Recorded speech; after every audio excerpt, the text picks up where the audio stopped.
pambasag. Malinis naman to.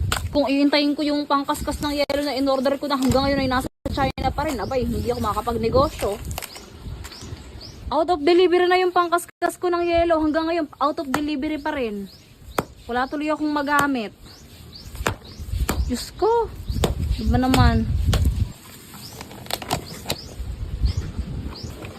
Tayo na lang sandali to ha. 3 minutes lang to. At kakabukas lang din namin eh.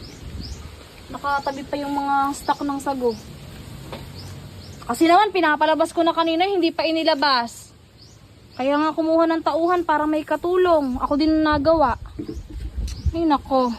Nakukulot ang buho ko sa inyo, aba. Kakariband ko lang, nakulot na yung buho ko. Pakiasikaso naman ng ibang customer.